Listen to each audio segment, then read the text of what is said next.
Assalamu alaykum, kanalımıza abone olursanız bugün ikimiz Dehqon bozorining yanında joylashgan gipermarket, akademik litsey hamma narsaga mesaj joylashgan 8-9 qavatli binoni 8-9 qavatında 159 metr kvadrat kvartiramizni bir qator ko'rib o'tsak, mestalari zo'r, gaz ve sudan muammosi yo'q.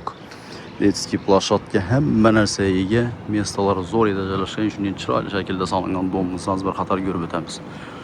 Qanasa bir qator ko'rib o'tamiz. Yetkazadi.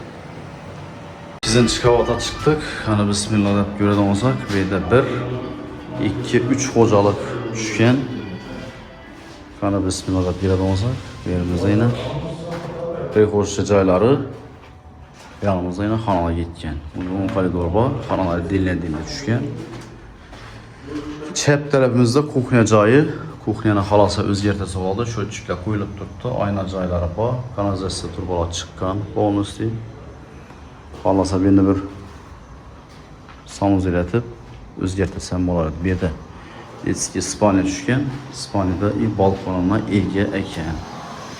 Şimdi yine manzaralı şehirli polni görünüp hem meri görünüp turadi yine. 8'li 9. qavatdan chiqamiz hozir. Bu yanımızda sanuzel kısmı. Hojatxona, ivonna polni joylashadi. Bu yanımızda zal kısmı.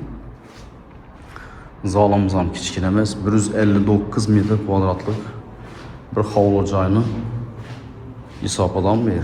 Yanımızda yine polностью görünedi. Gipermarket, Dehqon bozor. Yanımızda yine Köne tuneli. Yanımızda akademik litsey. Hamma narsa şöyle joylashgan. Bozor territoriyasining yanında joylashgan. Her kim indi alıp o'zini didinde remont etib yashasa bo'ladi. Xolasa bu yerda kuxnyani bu yerga ko'chirsa bo'ladi.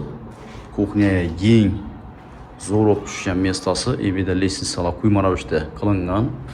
Lestnitsaning tenidan polni kuxnya mebel qilib turib, bu yerda balkonuna ega edi joylashgan. Mana balkonlar ham keng. Al-Xorazmiy diagnostika yapasimiz. Akademik litsey, gipermarket ham mana ko'rib turibdi. 8-9 qavatda joylashgan kvartiramiz 159 metr kvadrat ekan. Bu yerimizda endi shunda panoramli oyna tushgan, shunday ulug' bo'lib, yorug'lik zo'r tushadi. Bu yerda endi mansard qismi dokumenti polni yiritilgan. Endi xolasa bu yerni beklab beradi, lekin bu yerni litni etib dokument bo'yicha ochiq qoldirilgan. Bu yerda xolasa oyna qo'yib, boshqa soladi. Bu yanimizda shu xuddi shunga etib oyna qo'yib bersam bo'laveradi bu yerdan. Gelişirse onu ham qilib beriladi. Yine reshotka qo'yilgan. Bu yerda bir yanimizdan evvel chiqarganmiz. Yanimizdan xuddi shuningdek reshotkalar aylangan.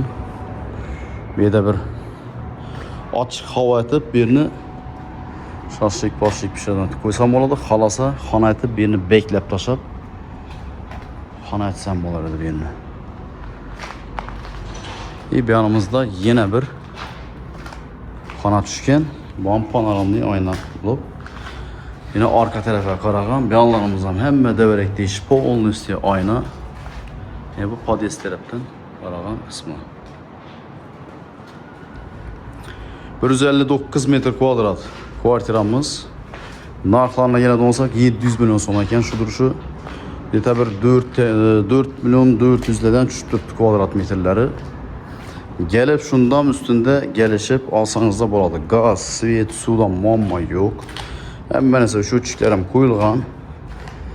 Gelip turib, oğlum gelişip aldı satdı remontni boshlab bersangiz da bo'ladi. Mestalar Dehqon bozorining yana gipermarket hamma yerga yaqinida joylashgan bo'lmaz. Aysa e'tiborlariniz uchun katta rahmat deb qolamiz. Keyingi videolarimizda görüşünce. Hayır.